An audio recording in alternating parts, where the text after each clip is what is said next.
እንግዲህ እያንዳንዳችን በዙሪያችን ያሉ የአምስት ሰዎች ተዋጽኦ ነን ይባላል። ስለዚህ መምረጥ ያለብን ጥሩ ጥሩ ጓደኞች ነው ብላችሁ እንዳትሄዱ አደራ። እንደዛ ከሆነ ምን ይሆናል መሰላችሁ? ሁሉም ሰው ጥሩ ጥሩ የሚመርጥ ከሆነ እነማ ይቀራሉ? ቅዱስ ጳውሎስ የተናገረው ጓደኛ ክፉ እያያችሁ ሽሹ ለማለት አይደለም። እያንዳንዱ ከሱ ይልቅ ባልንጀራው እንደሚሻል በትህትና ይቁጠር ይላል። የችግር ሰሞን ጓደኛ ያዝ። ጓደኛ ስትይዝ እውነት ለመናገር በጠቅላላው ሰው የምንወድበት የሆነ ምክንያት አለ። እንዲሁ የወደደን ማ ብቻ እኛ እንዲሁ አልወድ እንዲሁ ግን ጠላን አጥቶ አስርቱ ትእዛዛትን በሁለት ቃል መግለጽ ይቻላል። ፍቅረ እግዚአብሔርና ፍቅረ ቢጽ። ባልንጀራ መውደድ፣ እግዚአብሔር መውደድ። እግዚአብሔር መውደድ ከኔ በቀር ሌላ አምላክ አታምልክ፣ የሰንበትን ቀን አክብራት ቀድሳት። እነዚህ እግዚአብሔርን ከመውደድ የሚመነጩ ሕግጋት ናቸው።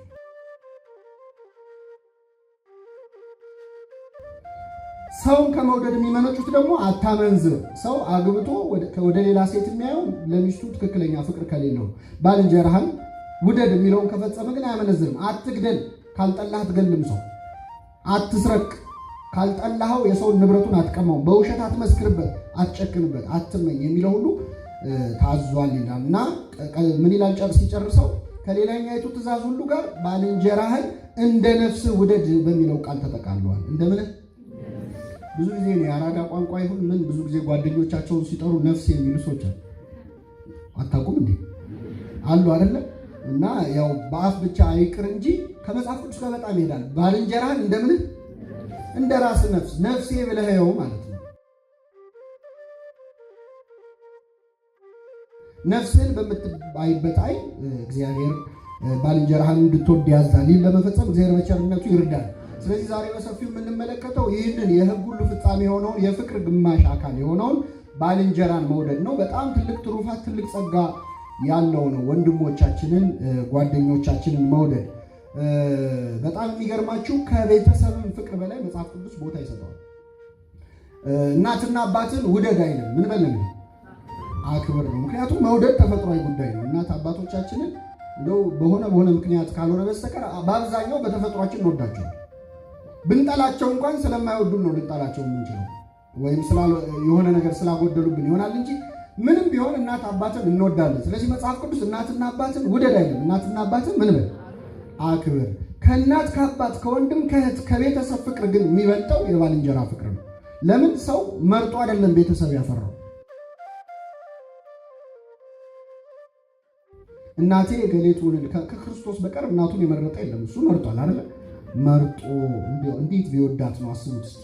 አሁን እኛ ሳንመርጥ የወለዱልን ወላጆች በጣም እንወዳቸዋለን። አማርጦ የተወለደባት እናቱ እንዴት ነው ሊወዳት የሚችለው ክርስቶስ?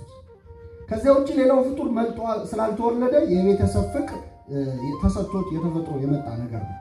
የባልንጀራ ፍቅር ግን ወደ የምታደርገው ሕፃን ሆነን ለመጫወት ነው። ጓደኞች የነበሩ አብሮ ለመጫወት አብሮ ለማሳለፍ ነው። እያደግን ስንመጣ ግን ነፍስ ካወቅን በኋላ ወደን ፈቅደን የምናስጠጋቸው ከቤተሰብ በላይ ቦታ የሚሰጠው የፍቅር አይነት ነው የባልንጀራ ፍቅር። መጽሐፈ ምሳሌ ምዕራፍ 18 እጅግ አስደናቂ ቃል ይናገራል። እንደዚህ ይላል፣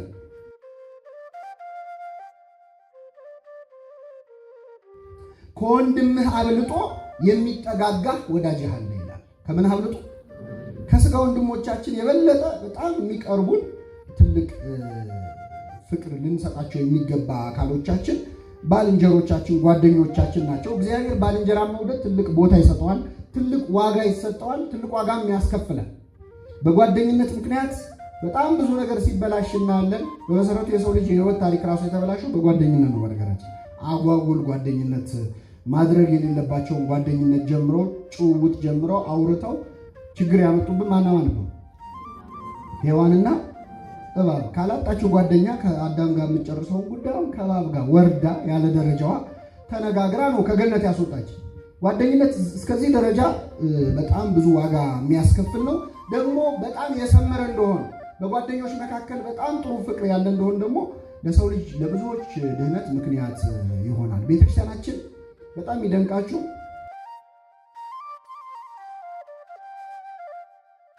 ጓደኝነትን በጣም ስለምትወድ በጣም ጥሩ ጓደኞች ከሆኑ በተለይ ቅዱሳን ከሆኑ አንድ ቀን የምታከብራቸው አንድ ላይ አድርገን ጥቂት ቅዱሳን መጥቀስ እችላለሁ። ለምሳሌ ሰለስቱ ደቂቅ ስንት ናቸው በቁጥር?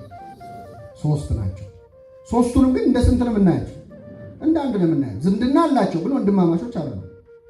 ጓደኛሞች ነበሩ። የሰለስቱ ደቂቅ ህይወት በጣም የሚደንቅ ነው። ስንጠራቸው እንዳንድ ሰው ነው የምንጠራቸው።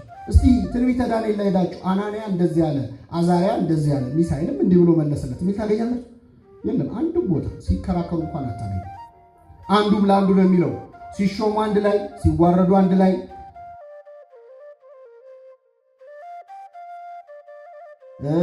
ወደ ልክ ዛሬ ዶርሜተሪ ኮሌጅ ምናምን ሰው ገብቶ እንደሚይዘው ዶርም የገቡ ጓደኛሞች ናቸው አናንያ፣ አዛርያ፣ ሚሳኤል ማለት። ባቢሎን ቤተ መንግስት ውስጥ መጋቢ ተመድቦላቸው እንዲመገቡ እንዲበሉ የተደረጉ ነበሩ። ናቡከደነጾር ዓላማው ምንድነው? እዛ ምግብ በጣም ከተስማማቸው የህዝቡ መከራ አይሰማቸው፣ እነሱ እኛ ስንጠግብ የሌላው ረሃብ አይገባንም ማለት እንደዛ ለማድረግ ነበር ሐሳቡ። በሚደንቅ ሁኔታ ግን እነዚህ ሶስት ወጣቶች ምን አሉ? ይህን የመሰለ ምግብ እየበላንማ የህዝባችንን መከራ ልናስብ አንችልም፣ አምላካችንን ልናስብ አንችልም። ስለዚህ ምግብ ይስተካከልልን አሉ። ምን እንብላ አሉ አላችሁ? ቀሲስ ምን እንዳይልባችሁ ሰርቀውት ሄዱ መሰለኝ።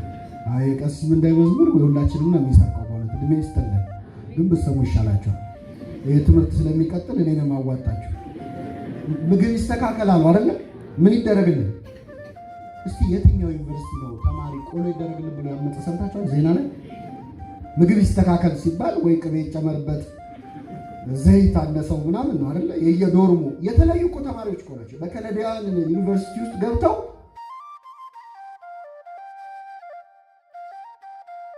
ያመጹ 3 ተማሪዎች ሰለስቱ ደቂቅ ነበር።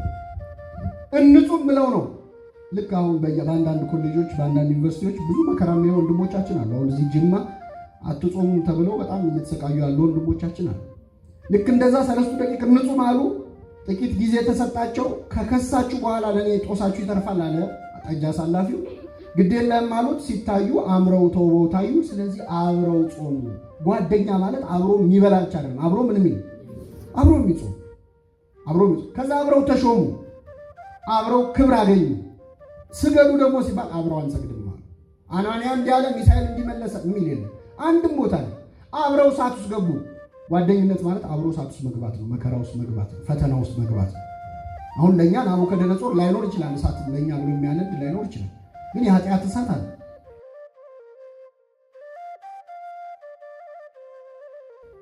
ብዙ የመከራ እሳት አለ። እሳት ውስጥም አብሮ መግባት ያስፈልጋል። አብረው ገቡ፣ እሳት ውስጥ አብረው ዘመሩ። በጣም ይገርማል። መዝሙረ ሰለስቱ ደቂቅ የሚባል የጸሎት መጽሐፍ አለ በቤተክርስቲያናችን። የአናንያ መዝሙር የሚሳኤል መዝሙር አይደለም የሚለው የሰለስቱ ደቂቅ መዝሙር ነው። ስለዚህ አንድ ላይ ቤተክርስቲያን ሶስቱንም እንዳንድ ሰው አድርጋ ታከብራቸዋለች። በረከታቸው ይደርብን። ለዚህ ሌላ ጥሩ ምሳሌ የሚሆነን ቅዱስ ጎርጎርዮስ ዘኑሲስ እና ቅዱስ ጎርጎርዮስ ቅዱስ ባስልዮስ እና ቅዱስ ጎርጎርዮስ ዘንዚናዙ ሶስቱ ቀጰዶቃውያን አባቶች የምንላቸው ማለት ነው። ከነዚህ ከሶስቱ ሁለቱ ወንድማማቾች ናቸው። ባስልዮስ እና ጎርጎርዮስ ዘኑሲስ በስጋ ወንድማማች ናቸው። በጣም ግን ጓደኛሞች የሆኑትና ሲጠሩ ባስልዮስ እና ጎርጎርዮስ ተብለው ሁሌ የሚጠሩት ቅዱስ ባስልዮስ እና ቅዱስ ጎርጎርዮስ ዘንዚናዙ ነበሩ። አቴንስ ውስጥ አንድ ላይ መንፈሳዊ ኮሌጅ ይማሩ ነበረ። እንደውም ሌላው አባት ስለነዚህ ሁለት ቅዱሳን ሲጽፍ አቴንስ ውስጥ ዶርም አብረው ያሳልፋሉ። ከዛ በኋላ ወደ ቤታቸው ይሄዳሉ፣ ወደ ትምህርት ወደ ክላሳቸው ይሄዳሉ። ከመኝታቸው እስከ ትምህርት ክፍላቸው ድረስ ካለችው መንገድ ውጪ አቴንስ ጭራሽ አያውቋትም ነበር። እነዚህ ሁለት ቅዱሳን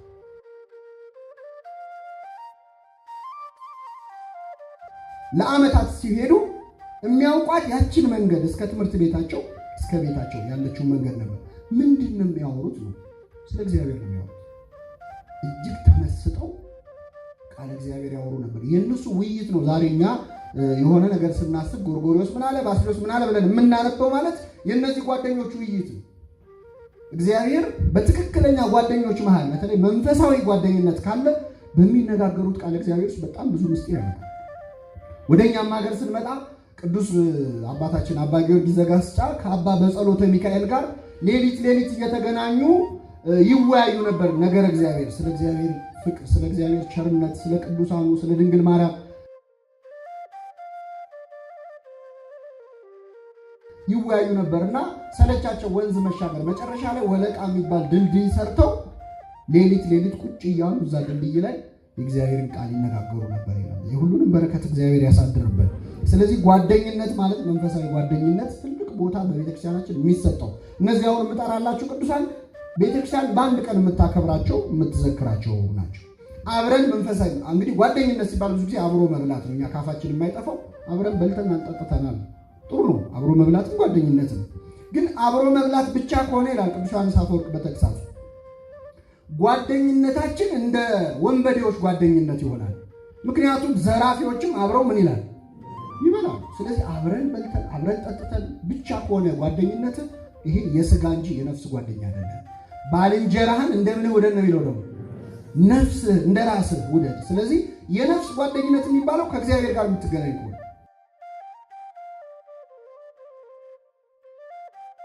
አብረህ ኃጢአት ብትሰራም አብረህ ንስሐ የምትገባ ከሆነ ብትወድቅም እንድትነሳ የሚያደርግ ያ ነው። መጽሐፈ መክብብ ምዕራፍ 4 ከቁጥር 10 ላይ አንድ ከመሆን ሁለት መሆን ይሻላል ይላል።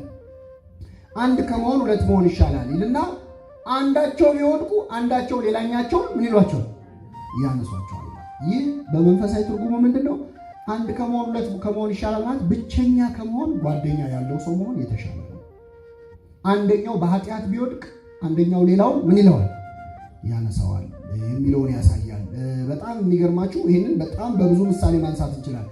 ወንድም ጓደኝነት ትልቁ እግዚአብሔር ትልቅ ቦታ እንድንሰጠው የሚፈልገው ከስጋችን ይልቅ ለነፍሳችን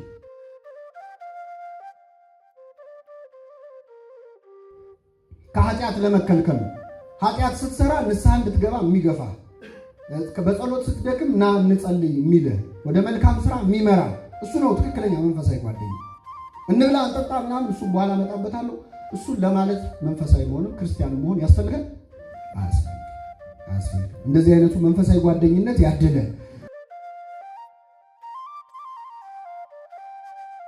አብረው ኃጢአት ሲሰሩ ኖሮ አብረው ንስሐ ካልገቡ ምን ዋጋ አለ? ለኃጢአት ይጠራራሉ ብዙ ጓደኛሞች፣ ለንስሐ ግን አይጠራሩ። ንስሐ አባት ሲይዙ አይነጋገሩ። ኃጢአት ግን ሲሰሩ አንተ እኔን አሁን ሳትነግረኝ ትሄዳለህ ይባባላሉ። ወደ ኃጢአት ቦታ ሲሄዱ ከጌታ ግራና ቀኝ የተሰቀሉ ሁለት ወንበዴዎች ትዝ ይሏቸዋል። ፈያታዊ የማን እና ዘጸጋም እንላቸዋለን። ፈያታዊ ወንበዴ ማለት ነው። የማን ቀኝ፣ ጸጋም ግራ፣ የግራና የቀኝ ወንበዴ ማለት ነው። ጦጦስና ዳክርስ ይባላሉ። እነዚህ ሁለት ሰዎች አብረው ነው ሲዘርፉ የኖሩት።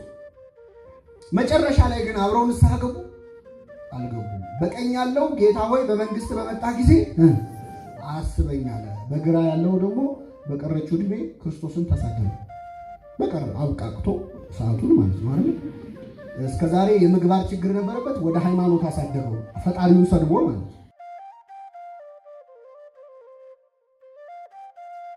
አንተ እውነት የእግዚአብሔር ልጅ ከሆንክ ራስህንም እኛንም ምን በል አድን ብሎ ሰደበው። ግን የሚገርማችሁ የቀኝ ወንበዴ እዛ ሁኔታ ላይ ሆኖ ብቻውን ንስሐ ገብቶ አልቀረም። ጓደኛውንም ለመምከር ሞክረው ጌታ ሆይ በመንግስት በመጣ ጊዜ አስበኝ ከማለቱ በፊት ዞርና ምን አለ ይላል፣ አንተ በዚህ ፍርድ ላይ ሳለ እግዚአብሔርን አትፈራው? እኛስ ስላደረግነው የሚገባንን ነው የምንቀበለው። ለመስቀል ላይ ሞት የሚያበቃ ኃጢአትም ምን ብለናል? ሰርተናል፣ ይገባናል። ይህ ግን ምንም ክፋትን አላደረገም፣ ክርስቶስ ንጹሕ ነው ካለ በኋላ ጌታ ሆይ በመንግስት በመጣ ጊዜ ምን በለኝ አስበኛል። ስለዚህ ንስሐ ሲገባ ራሱ አብረን እንግባ፣ ተው እንጂ ተው፣ አብረን እንመለስ። አብረን ሰርቀናል፣ አብረን ዘርፈናል፣ ስንካፈል ኖረናል። እስቲ አሁን ደግሞ ገነትን እንካፈል አብረን።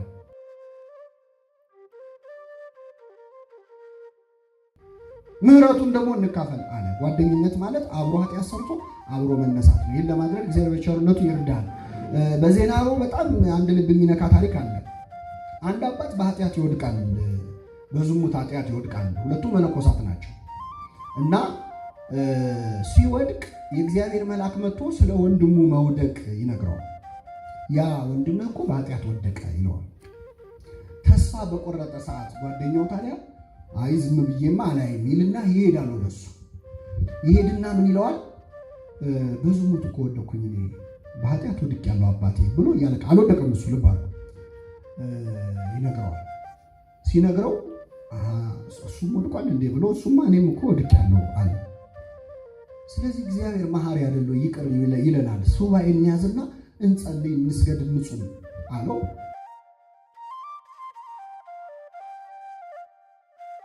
ጓደኛው እንደዚህ ሲለው ደስ አለው። አንዳንዴ አንተ ያጠፋውን ጥፋት ሌላ እንዳጠፋው ስትሰማ ትንሽ ቀለል ይላል አይደል? ስለዚህ አብሮ መጸለይ፣ አብሮ መስገድ፣ መውደቅ መነሳት ጀመረ። መጨረሻ ላይ ክርስቶስ ተገልጦ ነው ያናገራቸው እና ምንድን ያለው? ስላልበደለው ወንድምህ ብዬ ይቅር ብያለሁ አለ። እስቲ በሉ ስላልበደለው ምን ስለሱ ብዬ ለአንተ አይደለም። ሲወድቅ ሲነሳ የነበረው እሱ ኃጢአት ሰርቷል ነበር። ለወንድሞቻችን ኃጢአት መውደቅ መነሳት ነው። ይሄ መንፈሳዊ ጓደኝነት ነው። እንግዲህ ከጥልቁን ጀምር ብዬ ነው። የዚህ ተቃራኒ የሆነ ሰው ደግሞ አለ። የጓደኛውን ገመና እያወጣ ጓደኛውን የሚያዋርድ መጽሐፈ ሲራክ ምዕራፍ 6 ቁጥር 9 ላይ ሰውረህ የሰራኸውን ኃጢአት የሚገልጽብህ ወዳጅ አለ። ተደብቀ የሰራኸውን ኃጢአት ለሰው የሚያወራብህ እሱ እኮ እንዲህ ነው። እንደውም ጭራሽ ሰዎች ስለሱ ጥሩ ነገር ሲያወሩ የሚያስተባብል ማለት የኔን ያህል እኮ አታውቁትም። እሱ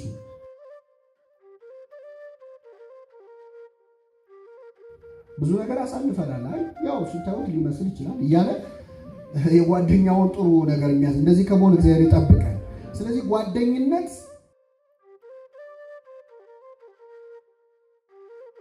ለነፍስ ነው። በመንፈሳዊ አይን ሲታይ የስጋ ጉዳይ አይደለም፣ የነፍስ ጉዳይ ነው። ሁለተኛ ማነሳው ምንድነው? ብዙ ጊዜ የተለመደ ቃል አለ።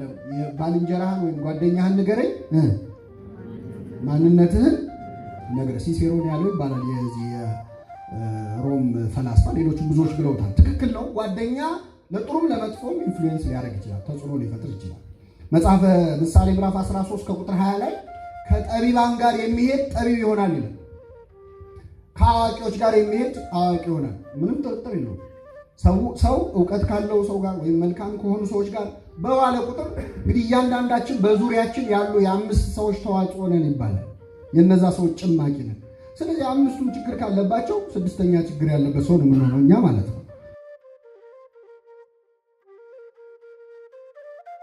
በአንጻሩ ደግሞ ከኛ የተሻሉ ብንወድቅ የሚያነሱን የተሻለ ነገር ሊያሳዩን የሚችሉ ከሆኑ ሊጠቅሙ ይችላሉ። ብዙ ጊዜ ሲጠቀስ የምታውቁት ጥቅስ መዝሙር 18:25 ላይ ከቸር ሰው ጋር ምን ሆነ ትገኛለህ? ከጠማማ ሰው ጋር። አዎ በእርግጥ ይሄ ለጓደኝነት አይደለም የተናገረው ነብይ እግዚአብሔር ላይ። ምክንያቱም ወረድ ብላችሁ ታዩት ከጠማማ ጋር ጠማማ ሆነ ትገኛለህ፣ ከቸር ሰው ጋር ቸር ሆነ ትገኛለህ ይልና አንተ የተጠቃውን ሕዝብ ታድነዋለህ። ምን ትለዋለህ? ስለማን ነው እየተናገረ ያለው? ስለ እግዚአብሔር ነው። ስለዚህ ከቸር ሰው ጋር ቸር ሆነ ትገኛለህ የተባለው እግዚአብሔር ነው። ከጠማማም ጋር ጠማማ ትሆናለህ የተባለው ማለት አትፍረዟችሁ። እግዚአብሔር ምን ማለት መሰላችሁ? ጠማማ ሰው ሲገኝ የጥመቱን ዋጋ ትሰጠዋለህ፣ ትቀጠዋለህ። ቸር ከሆነ የቸርነቱን ስራ ምን ትለዋለህ? ትሰጠዋለህ። የተጠቃውን ሕዝብ ታድናለህ። ያ ግን መቼስ ለክፉ ስለማይሰጥ ጥቅሱ ለዚህም አንዳንዴ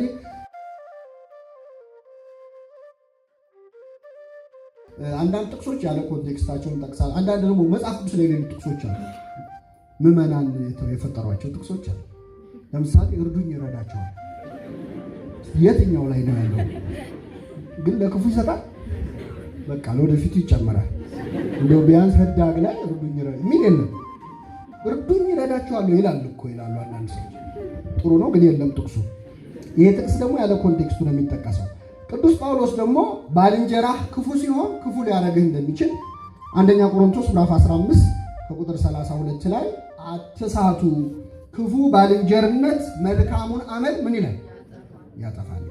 በእርግጥ ይህንን ስትሰሙ አሁን አንዳንዴ ስለዚህ መምረጥ ያለብኝ ጥሩ ጓደኞች ነው ማለት ነው ብላችሁ እንዳትሄዱ አደራ።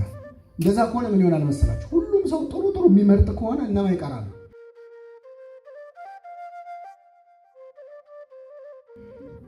አቤት ክፉዎች። ስለዚህ ለሀገር ደህንነትም ጥሩ አይደለም እንደዚህ አይነት። ሁለተኛ በሌላ ቦታ ቅዱስ ጳውሎስ እያንዳንዱ ከሱ ይልቅ ባልንጀራው እንደሚሻል በትህትና ይቁጠር ይላል። ከሱ ይልቅ ማን? ስለዚህ አንድ ሰው እሱ ክፉ ነው አይሆነኝም ብሎ ጓደኛውን ሲለው እኔ ምን ያልኩ ነኝ እያለ ይሄ ብቻ ራሱ እሱ ነው እንደውም ክፉ ከጓደኛው ይልቅ ትዕቢተኛ ነው የሚያስበው። ቅዱስ ጳውሎስ የተናገረው ጓደኛ ክፉ እያያችሁ ሽሹ ለማለት አይደለም። ከፍ ብላችሁ ስታነቡ ስለ ትንሣኤ ነው የሚያስተምረው። ትንሣኤ ባይኖር መከራ መቀበሌ፣ ከአውሬ ጋር መታገሌ፣ ዋጋ መክፈሌ ምን ዋጋ አለው? ዛሬ ነገ እንሞታለንና ዛሬ እንብላ እንጠጣ የሚሉ ሰዎች እንደሚሉት ይሆን ነበረ። ሞቼ በስብሼ ፈርሼ ምቀር ቢሆን ኖሮ ትንሣኤ ባይኖር ኖሮ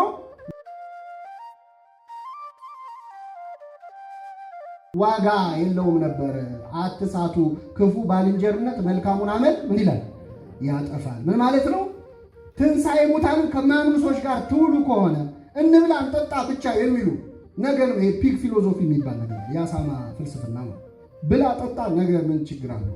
እንደዚህ አይነት አስተሳሰብ ካለው ጋር ትውል ከሆነ መልካሙን አመል ያጠፋዋል ማለት ነው እንጂ ክፉዎች ሰዎች ጋር መልካም ሰዎች በመኖራቸው በተቃራኒ ውጤት ይኖረዋል።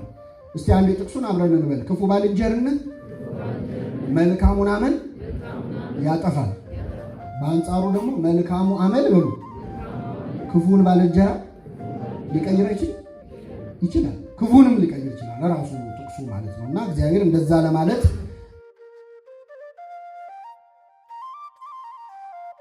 አይደለም። ለክፋት የክፉ ባልንጀርነት ሌላው ምን አይነት መሰላችሁ? የክፋት ጓደኝነት አለ። ለምሳሌ አሁን የሆኑ ሰዎች የሆነን ሰው ይጠላሉ። የጠላት ምን ነው ይባላል። ስለዚህ ይዋደዳሉ በጣም በቃ የሆነን ሰው ስጠላ ደግሞ እንዴት እንደሚጨምር ነገራችሁ የታወቀው እንዳትልኝ ያደረጋችሁ። ግን መጽሐፍ ቅዱስ ላይ አሁን ዮሴፍ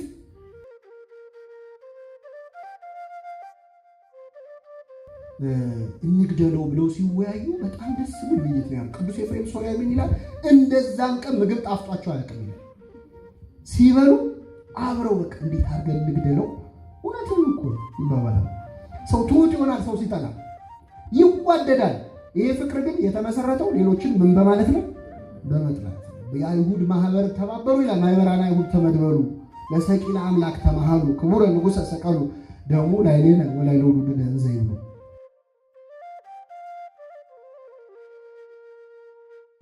የአይሁድ ማህበር ተባበሩ። የማይነጋገሩት ሁሉ እኮ ተዋደው ክርስቶስን ለመስቀል እኮ ተፋቅረው ነበር። ግን ፍቅራቸው በጥላቻ ላይ የተመሰረተ ስለሆነ ዋጋ የለውም እና ከክፉ ባልንጀርነት እግዚአብሔር በቸርነቱ ይሰውረን። እንግዲህ ይህንን እንደ መግቢያ ካየን ዛሬ 3 ወይም 4 ነጥቦችን ሰዓታችን እንደፈቀደልን ባልንጀርነትን በክርስትና ዓይን እንዴት እናየዋለን የሚለውን እንመለከታለን።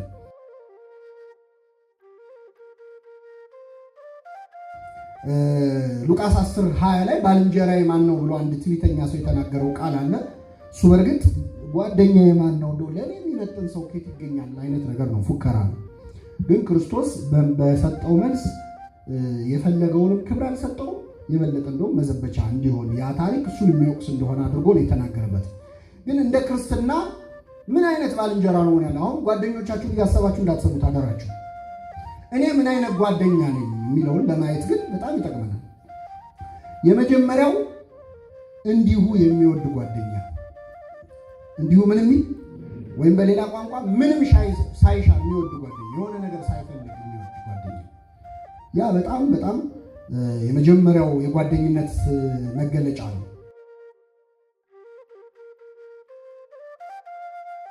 እስቲ መጽሐፈ ሲራክ እንደዚህ ድንቅ ቃል ተናግሯል፣ ላንብብላችሁ። ወዳጅ ባበጀህ ጊዜ ይላል፣ ጓደኛ ባበጀህ ጊዜ በችግር ወራት አብጅ ይላል። በምን ወራት? የችግር ሰሞን ጓደኛ ያዝ። ጓደኛ ስትይዝ ወረተኛና ለጥቂት ቀን የሚሆን ወዳጅ አለ። በመከራ ቀን ከአንተ ጋር መከራን አይታገስም። ስለ ማዕድህም የሚወደው ወዳጅ አለ። እርሱም ከአንተ ጋር አይኖርም፣ ከተቸገርክ በኋላ ይለይሃል። በተሾምክ ጊዜ ደግሞ የሚሆን ወዳጅ አለ። ስትሾም ስትሸለም እንዳንተ ይሆናል፣ ቤተሰብህንም ሁሉ ይገዛል ይላል ሲራክ ከ6 እስከ 10 ድረስ ከ7 እስከ 10 ማለት ነው። ምዕራፍ 6 ከቁጥር 7 እስከ 10 ድረስ። እዚህ ውስጥ በጣም ብዙ የታመቁ ቁም ነገሮች አሉ።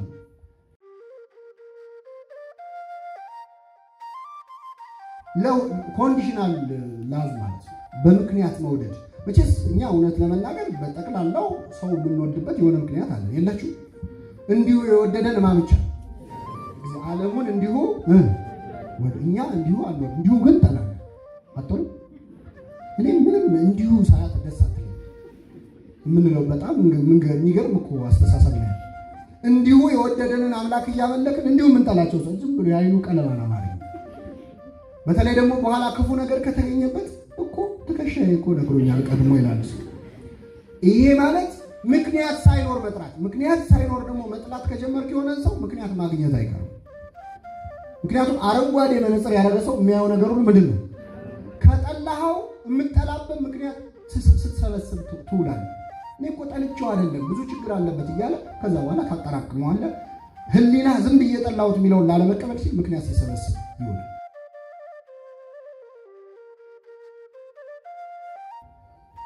ጓደኛ ግን ይላል ጠቢቡ ሲራክ ምን አይነት ጓደኛ ነው? ምክንያት የሌለው ጓደኛ።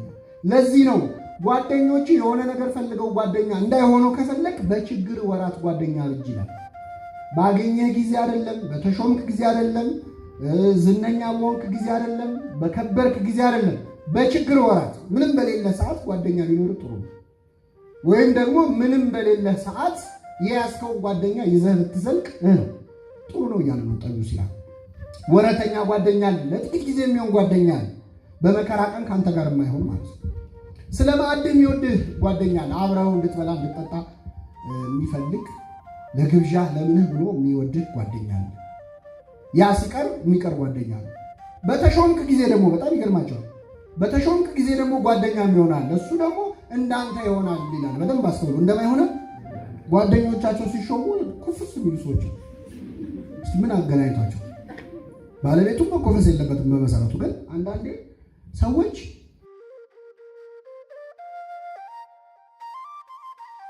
የሆነ ጓደኛ የኔ ምናምን የሚሉት ሰው ከፍ ሲል እነሱም እንደነሱ መሆን ጀመር፣ እንደዛ ከፍ እንዳለው ከዛ ንግግራቸው ሁሉ ይቀያየራል። አረ እንኳን ጓደኛ ተውት፣ የሆነ ታዋቂ ሰውን ጨብጬ መጣው ብሎ ሰው እንዴት እንደሚወጣጠር አታውቁ? እሱ ሰፈር ከተወለደ ራሱ ነው አይደለም? እኛ እኮ ሰፈር እኮ እዚሁ እንትን ሲል ያደገው ነው።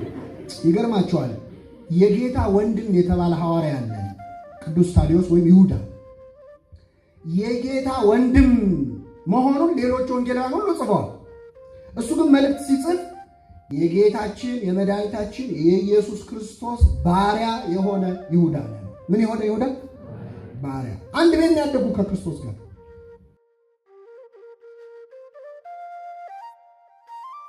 መግባባት ያናንቃል። የወንድሜ እኮ ነው እሱማ ማለት ይችላል። ግን የኢየሱስ ክርስቶስ ምን አለ? ባሪያው። እንዲያለ ስብዕና እግዚአብሔር ያድለን።